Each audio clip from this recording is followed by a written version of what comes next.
21 رمضان المبارک ہے، اور وہ عظیم دن ہے جس میں خلیفہ رابع، امیر المومنین، مولا کائنات حیدر کرار، علی المرتضیٰ شیر خدا کرم اللہ وجہ الکریم کی شہادت کا دن ہے۔ تو اسی مناسبت سے آج ہم اس درس کے اندر چند آپ کی عظمت و شان کے حوالہ سے چند احادیث مبارکہ اور صحابہ کرام کے چند آپ کے حق میں گواہیاں وہ ہم پڑھتے ہیں، سنتے ہیں۔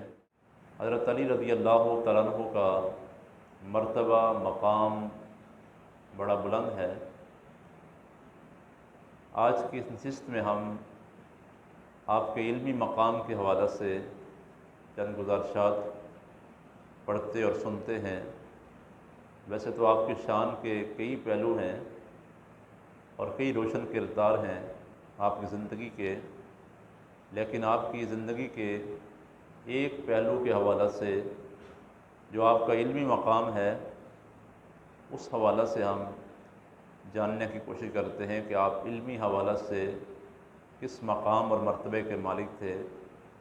آپ کی قرآن فہمی، حقیقت شناسی اور فقہی صلاحیت کمال اور بے مثال تھی۔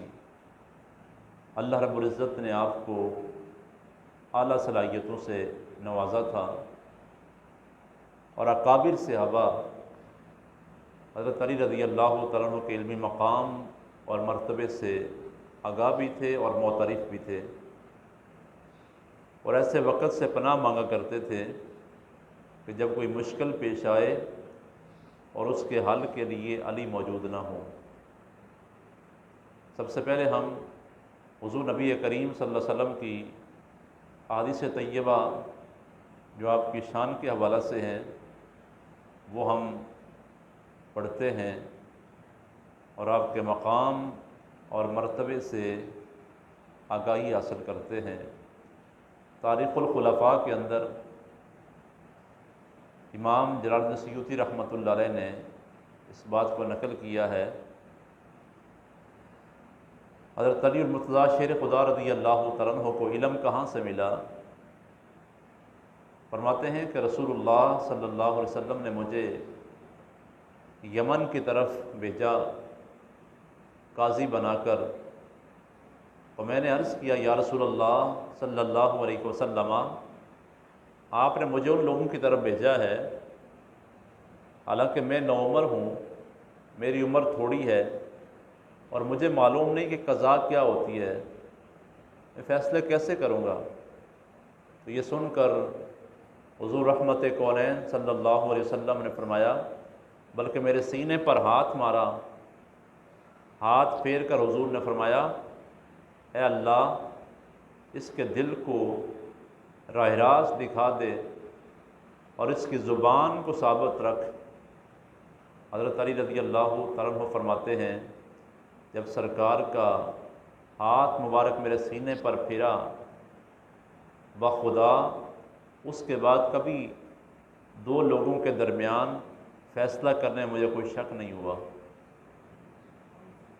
سینے پر چہرہ اور سرکار کا ہاتھ مبارک سینے پر پھرنے کی دیر ہے، فرماتے ہیں کہ اس کے بعد مجھے کبھی دو آدمیوں کے درمیان فیصلہ کرنے میں کوئی دقت پیش نہیں آئی۔ اور ایک روایت کے اندر یہ بھی ہے، ابن عساکر کی روایت ہے کہ سرکار دو عالم صلی اللہ علیہ وسلم نے میرے سینے پر ہاتھ پھیرا اور یوں دعا کی، اے اللہ علی کے سینے کو علم، عقل و دانائی، حکمت اور نور سے بھر دے۔ تو جس کی شان کے اندر اللہ کے پیارے حبیب کا فرمان بھی ہو اور حضور کی دعا بھی ہو، اس کے علمی مقام کا اور سینے کے نور کا اور کشادگی کا عالم کیا ہو سکتا ہے۔ اور ایک اور روایت سماعت کریں، عبداللہ بن مسعود رضی اللہ تعالیٰ عنہ فرماتے ہیں، حلیۃ الاولیاء کی یہ روایت ہے کہ ہم نبی کریم صلی اللہ علیہ وسلم کی بارگاہ میں حاضر تھے کہ سیدنا علی المرتضیٰ شیر خدا رضی اللہ تعالیٰ عنہ کے بارے میں سوال کیا گیا حضور کی بارگاہ میں۔ آقا کریم صلی اللہ علیہ وسلم نے فرمایا، حکمت 10 حصوں میں تقسیم کی گئی، 9 حصے علی کو دیے گئے اور 1 حصہ باقی تمام لوگوں کو دیا گیا۔ اس سے بھی مولا کائنات کے علمی مقام کا اندازہ ہوتا ہے کہ آپ کس مقام اور کس مرتبے پر فائز تھے، اور آپ کا علمی مقام کس قدر بلند تھا۔ اور آپ کے بارے میں حضور نبی کریم صلی اللہ علیہ وسلم کا یہ فرمان تو ہر خاص و عام کی زبان پہ ہے، جس میں اللہ کے پیارے حبیب علیہ الصلوۃ والسلام نے فرمایا، انا مدینۃ العلم وعلی باب ہوا، کہ میں علم کا شہر ہوں اور علی اس کا دروازہ ہے۔ حضور فرماتے ہیں کہ میں علم کا شہر ہوں اور علی اس کا دروازہ ہے۔ اور ایک حدیث پاک میں یہ بھی ارشاد فرمایا حضور علیہ الصلوۃ والسلام نے، ترمذی شریف کی روایت ہے کہ انا دار الحکمت وعلی بابها، میں حکمت کا گھر ہوں اور علی اس کا دروازہ ہے۔ علی المرتضیٰ کے علمی مقام کے کیا کہنے، اور آپ کے علمی مرتبے کا عالم کیا ہے۔ حضرت ابو ذر رضی اللہ تعالیٰ عنہ راوی ہیں، المستدرک للحاکم کی روایت ہے، آقا کریم علیہ الصلوۃ والسلام نے فرمایا، علی قرآن کے ساتھ اور قرآن علی کے ساتھ ہے، دونوں جدا نہیں ہوں گے حتیٰ کہ حوض کوثر پر میرے پاس آئیں گے۔ سبحان اللہ، علی قرآن کے ساتھ اور قرآن علی کے ساتھ ہے، اور دونوں جدا نہیں ہوں گے یہاں تک کہ حوض کوثر پر میرے پاس آئیں۔ حضرت علی خود فرماتے ہیں، ایک حدیث پاک کے روایت کے اندر آتا ہے، فرماتے ہیں کہ نبی کریم صلی اللہ علیہ وسلم نے مجھے علم کے 1000 باب سکھائے۔ تفسیر کبیر کے اندر یہ روایت کہ اللہ کے پیارے حبیب صلی اللہ علیہ وسلم نے مجھے علم کے 1000 باب سکھائے، اور میں نے ان میں سے ہر باب سے مزید 1000 باب نکالے۔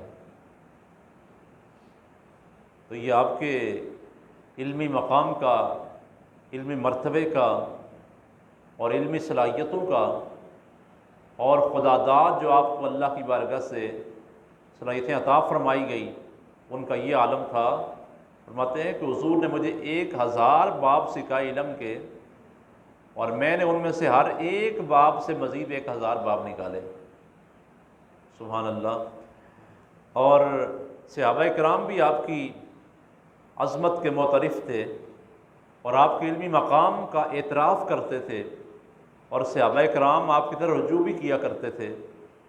حضرت سعید بن مسیب رضی اللہ تعالیٰ عنہ آپ فرماتے ہیں کہ صحابہ کرام میں سے جب کسی نے بھی یہ دعویٰ نہیں کیا سلونی کہ مجھ سے سوال کرو، سوائے مولا علی رضی اللہ تعالیٰ عنہ کے، آپ نے فرمایا سلونی، مجھ سے سوال کرو، جو سوال کرو مجھ سے میں اس کے سوال کا جواب دوں گا۔ تو فرماتے ہیں کسی اور صحابی میں نے ایسا دعویٰ نہیں کیا جو مولا علی رضی اللہ تعالیٰ عنہ نے دعویٰ کیا ہے۔ اور عائشہ صدیقہ رضی اللہ تعالیٰ عنہ ام المومنین، آپ سے موضوع پر مسح کے بارے میں سوال کیا گیا، تو آپ نے فرمایا کہ علی کے پاس جاؤ اور ان سے پوچھو، کیونکہ وہ اس مسئلے میں مجھ سے زیادہ جانتے ہیں۔ تو صحابہ کرام کو بھی آپ کے علمی مقام کا اعتراف تھا، اور وہ اس بات کے معترف تھے کہ آپ کا مرتبہ علم کے لحاظ سے بہت بلند ہے۔ حضرت سعید بن مسیب رضی اللہ تعالیٰ عنہ فرماتے ہیں فضائل الصحابہ میں کہ حضرت عمر رضی اللہ تعالیٰ عنہ اس پیچیدہ مسئلہ سے اللہ کی پناہ مانگا کرتے تھے کہ جسے حل کرنے کے لیے علی نہ ہو۔ علی المرتضیٰ کا مقام بہت بلند ہے، آپ کی کئی شانیں ہیں، لیکن جو آپ کا علمی مقام ہے، علمی مرتبہ ہے، اس کے بھی کیا کہنے۔ عبداللہ بن مسعود رضی اللہ تعالیٰ عنہما حضور کے بڑے پیارے صحابی ہیں، آپ فرماتے ہیں کہ بے شک علی ابن ابی طالب رضی اللہ تعالیٰ عنہ کے پاس قرآن کا علم ظاہر بھی ہے اور علم باطن بھی ہے۔ قرآن کے ظاہری علوم پر بھی دسترس رکھتے ہیں اور باطنی علوم پر بھی آپ دسترس رکھتے ہیں۔ اور سعید بن جبیر رضی اللہ عنہ فرماتے ہیں کہ جب ہمیں کسی چیز کا ثبوت حضرت علی سے مل جائے تو پھر ہم کسی اور کی طرف رجوع نہیں کرتے۔ اس بات کا ثبوت مل گیا کہ علی نے یہ کہا ہے، علی نے یہ فرمایا ہے، علی نے یہ فتویٰ دیا ہے، علی نے یہ مسئلہ بتایا ہے، تو پھر ہمیں کسی اور طرف رجوع کرنے کی ضرورت نہیں پڑتی۔ اور پھر عائشہ صدیقہ رضی اللہ تعالیٰ عنہا فرماتی ہیں کہ علی تمام لوگوں سے بڑھ کر سنت کا علم رکھنے والے تھے۔ بے شمار آپ کی اس حوالہ سے آپ کی عظمت پر گواہیاں ہیں اور علمی مقام پر کئی شہادتیں موجود ہیں۔ آپ حضور نبی کریم صلی اللہ علیہ وسلم سے 586 حدیث روایت کرنے والے صحابی ہیں۔ 586 احادیث حضور سے آپ نے روایت کی ہیں، تو آپ کا علمی مقام مرتبہ بہت بلند ہے۔ چونکہ آج 21 رمضان المبارک ہے اور آپ کی شہادت کا دن ہے، اس لیے خوب آج ہم ان کو اصالہ ثواب کریں اور ان کے طفیل اللہ کی بارگاہ میں اپنی بخشش کی اور مغفرت کی دعا کریں۔